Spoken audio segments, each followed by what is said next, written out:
प्रश्न 4, निम्नलिखित संख्याओं को मानक रूप में व्यक्त कीजिए। प्रश्न 4 का ए,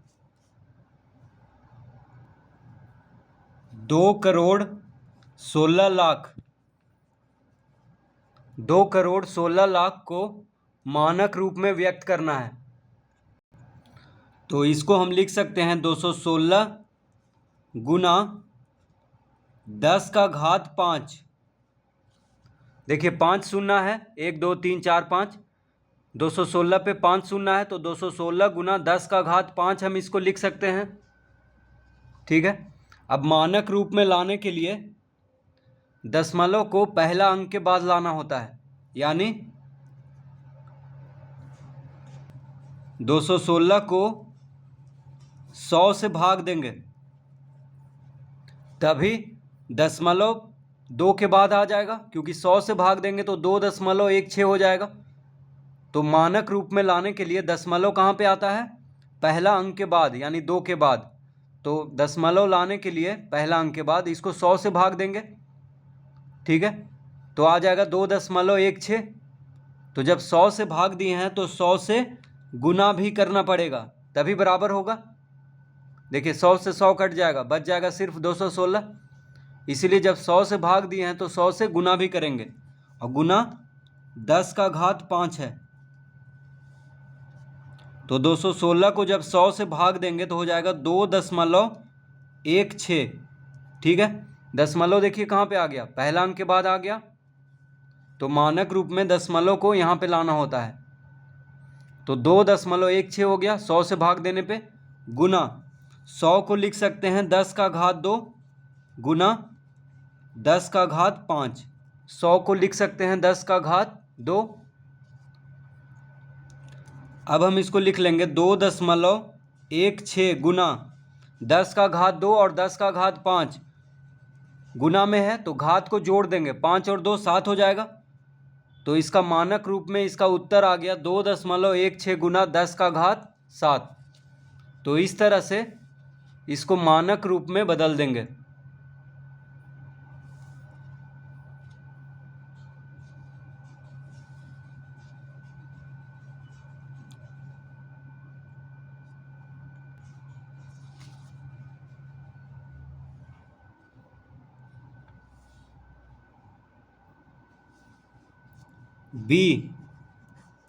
बी में है 0.00000109।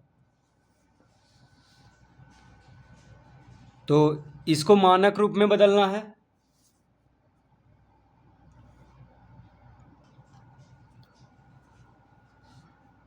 तो इसको हम लिख सकते हैं 109 बटा,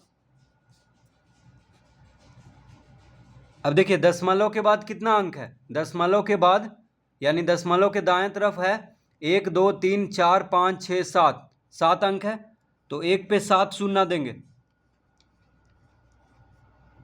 इसको हम इस तरह लिख सकते हैं 109 बटा 1 करोड़। देखिए 1 पे 7 शून्य देंगे, दशमलव के बाद 7 अंक है, 1 2 3 4 5 6 7। तो 1 पे 7 शून्य दे देंगे, 1 2 3 4 5 6 7। तो 109 बटा 1 करोड़, इसको हम लिख लेंगे। अब यहाँ पे अब इसको हम लिख सकते हैं 109 बटा 10 का घात 7। देखिए 1 पे 7 शून्य है, यानी 1 करोड़ है। तो 1 करोड़ को हम लिख सकते हैं 10 का घात 7। 1 पे 7 शून्य है, तो 10 का घात 7 हम लिख लेंगे इसको। अब हम इसको लिख सकते हैं 109 गुना 10 का घात -7। 10 का घात 7 को ऊपर लाएंगे, ये हर में है, तो इसको अंश में लाएंगे तो माइनस में हो जाएगा घात। तो 10 का घात 7 बटा में है, तो ऊपर अंश में आकर के 10 का घात -7 हो जाएगा। ठीक है। अब मानक रूप में लाने के लिए दशमलव को 1 के बाद करना होगा, तो उसके लिए क्या करेंगे?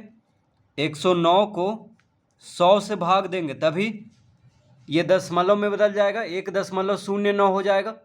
109 को 100 से भाग देंगे तो जब 100 से भाग दिए हैं तो 100 से गुना भी करेंगे। ठीक है, 100 से भाग दिए हैं 109 को तो 100 से गुना भी करेंगे तभी बराबर होगा, क्योंकि 100 से 100 कट जाएगा, सिर्फ 109 बचेगा। तो 100 से क्यों भाग दिए हैं? क्योंकि मानक रूप में बदलने के लिए एक दशमलव यानी पहला अंक के बाद दशमलव करना पड़ता है, इसीलिए 109 को जब 100 से भाग देंगे तो 1.09 हो जाएगा। तो 100 से भाग दिए हैं तो गुना भी करेंगे, और गुना में है इधर 10 का घात -7। अब 109 को जब 100 से भाग देंगे तो हो जाएगा 1.09।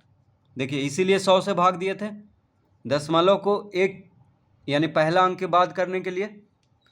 तो 1.09 हो गया, गुना 100 को हम लिख सकते हैं 10 का घात 2, और यहाँ पे है 10 का घात -7, तो हो जाएगा 1.09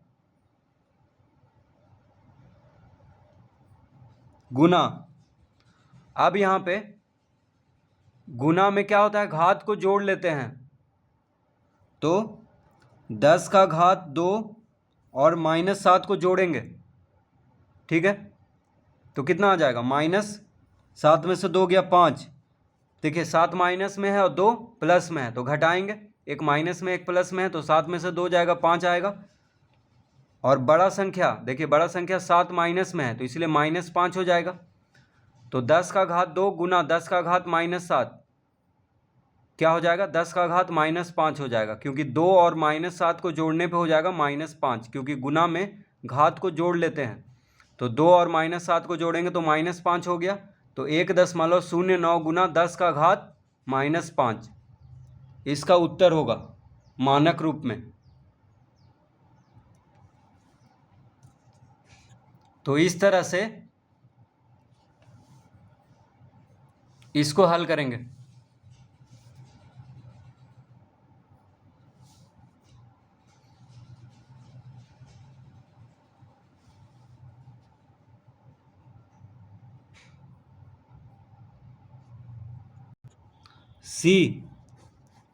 सी में है 0.008 गुना 10 का घात -12।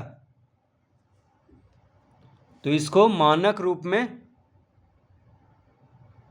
देखिए 0.0008 है। देखिए 0.0008 गुना 10 का घात -12। तो इसको मानक रूप में व्यक्त करना है, तो इसको हम लिख सकते हैं 8 बटा दशमलव के बाद 4 अंक है। देखिए दशमलव के बाद यानी दशमलव के दायां तरफ 4 अंक है, 1 2 3 4, तो 1 पे 4 शून्य देंगे, यानी 8 बटा 10,000 गुना 10 का घात -12।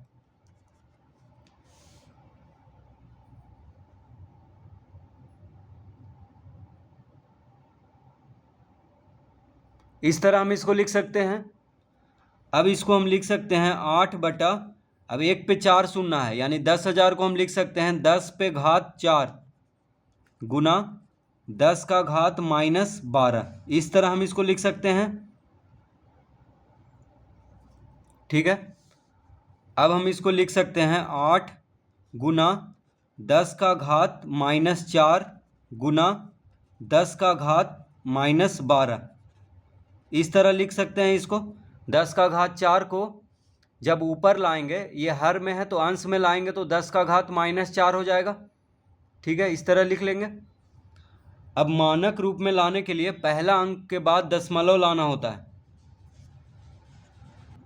तो 8 को हम लिख सकते हैं 8.0। देखिए मानक रूप में लाने के लिए पहला अंक के बाद दशमलव लाना पड़ता है, तो 8 सिर्फ 8 है, तो 8 को हम लिख सकते हैं 8.0, क्योंकि दशमलव के बाद कितना भी शून्य दें कोई फर्क नहीं पड़ता है। तो 8 को हम लिख लेंगे 8.0 गुना, अब 10 का घात -4 गुना 10 का घात -12, गुना में घात को जोड़ लेते हैं। ठीक है, तो -4 और -12 को जोड़ेंगे, दोनों माइनस में है तो -16 हो जाएगा। 12 4 16 और दोनों माइनस में है तो माइनस का चिन्ह देंगे। तो ये मानक रूप में हो गया 8.0 गुना 10 का घात -16। तो इस तरह से इसको मानक रूप में बदल देंगे।